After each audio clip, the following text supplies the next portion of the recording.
Hindenburg की report सार्वजनिक होने के बाद से अब तक दिग्गज उद्योगपति गौतम अडानी के नेटवर्थ को बड़ा झटका लगा है। जहां कुछ समय पहले तक वे दुनिया के अमीरों के लिस्ट में तीसरे नंबर पर काबिज थे, अब वे टॉप 20 में भी नहीं है। ब्लूमबर्ग की बिलियनियर इंडेक्स के अनुसार गौतम अडानी टॉप 20 अमीरों के लिस्ट से बाहर होकर फिलहाल 22वें नंबर पर पहुंच गए।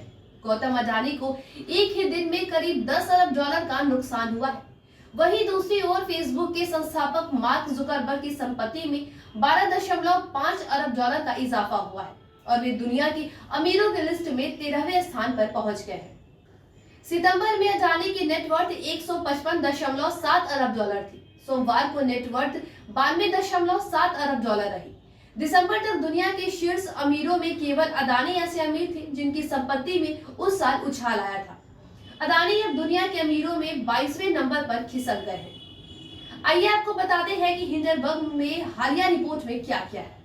25 जनवरी को हिंडनबर्ग ने अडानी ग्रुप के संबंध में 32,000 शब्दों की एक रिपोर्ट जारी की। रिपोर्ट के निष्कर्ष में 88 पन्नों को शामिल किया गया। रिपोर्ट में दावा किया गया कि यह समूह दशकों से शेयरों के हेरफेर और अकाउंट की धोखाधड़ी में शामिल है। रिपोर्ट में कहा गया है कि 3 साल में शेयरों की कीमतें बढ़ने से अडानी समूह के संस्थापक गौतम अडानी की संपत्ति 1 अरब डॉलर से बढ़कर 120 अरब डॉलर हो गई। इस दौरान समूह की 7 कंपनियों ने शेयर औसत 819% बढ़े हैं। अडानी समूह ने हिंडनबर्ग के आरोपों को भारत, इसके संस्थाओं, देश की विकास की गाथा और इसकी महत्वाकांक्षाओं पर एक सुनियोजित हमला करार दिया है। कंपनी ने कहा है कि हिंडनबर्ग रिपोर्ट न तो स्वतंत्र, वस्तुनिष्ठ है और न ही गहरे शोध के बाद तैयार की गई है। सभी आरोप झूठ के सिवा कुछ नहीं है। 413 पन्नों के जवाब में अडानी समूह ने रिपोर्ट में उठाए गए सभी 88 सवालों के जवाब भी दिए। अडानी इंटरप्राइज लिमिटेड ने 1 फरवरी को अपने 20,000 करोड़ रुपए के फॉलोअन पब्लिक ऑफर को रद्द कर दिया।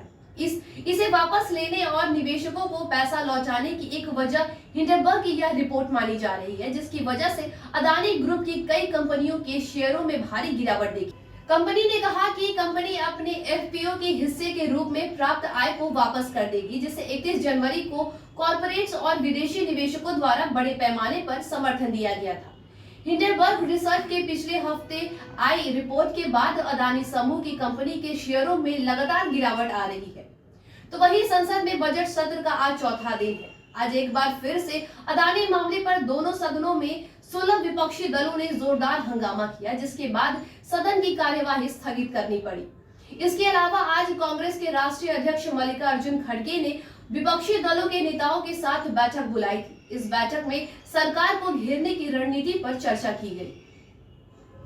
विपक्षी दलों ने संसद में इस पर चर्चा की मांग करते हुए अडानी मुद्दे की संयुक्त संसदीय समिति जांच या सर्वोच्च न्यायालय की निगरानी वाली समिति की जांच की मांग की है। अडानी ग्रुप की फ्लैगशिप कंपनी अडानी इंटरप्राइजेस को आने वाले दिनों में S&P डाउ जोन्स की सस्टेनेबिलिटी इंडेक्स से हटा दिया जाएगा। अमेरिकी नियामकों की ओर से यह फैसला मीडिया की ओर से कथित आउटिंग गड़बड़ी के आरोपों के बाद लिया गया। इस खबर के बाद अडानी ग्रुप के शेयरों पर दबाव देखा जा रहा है।